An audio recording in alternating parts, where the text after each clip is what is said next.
Le pass sanitaire dans les bars, les restaurants, les trains. La loi qui instaure cette mesure ainsi que l'obligation de vaccination des soignants va-t-elle sortir intacte de son examen par le Conseil constitutionnel? On connaîtra la réponse aujourd'hui. Les sages ont été saisis par le gouvernement et par des parlementaires. Bonjour Olivier Samin. Bonjour. Les sages vont mettre la focale sur le caractère proportionné ou non des mesures par rapport aux objectifs sanitaires poursuivis. Oui, par exemple, l'isolement obligatoire pendant une période de 10 jours de toute personne testée positive au Covid. La restriction de liberté qui en découlera est-elle proportionnée à l'objectif de lutte contre la circulation du virus?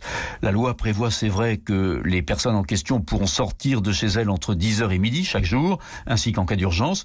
Mais cette souplesse sera-t-elle jugée suffisante par le Conseil constitutionnel au regard du principe de la liberté d'aller et venir? Autre point sensible du texte de loi, l'obligation de présenter son passe sanitaire quand on se rend à l'hôpital, non pas pour une urgence, là on sera admis même si on n'est pas vacciné, mais pour des soins programmés.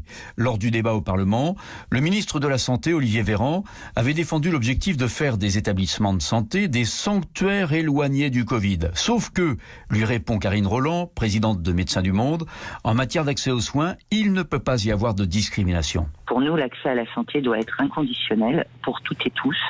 On ne comprend pas qu'il puisse y avoir comme ça deux types de citoyens et qu'on n'ait pas les mêmes droits. Donc il ne peut pas s'instaurer une discrimination pour l'accès aux soins dans ce pays. Et dans sa décision, Olivier, le Conseil constitutionnel est aussi très attendu sur le sort des salariés qui travaillent dans des établissements recevant du public. Oui, le fait que ces salariés, s'ils ne sont pas en mesure de présenter un pass sanitaire valide, verront leur contrat de travail suspendu, de même que leur rémunération.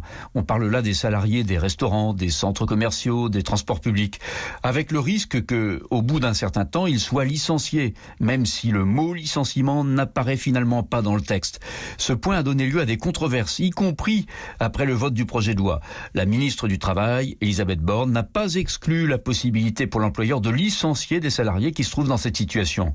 Le Conseil constitutionnel sera probablement amené à recadrer les choses, sachant que, recadrer, ce n'est pas nécessairement censurer des passages de la loi.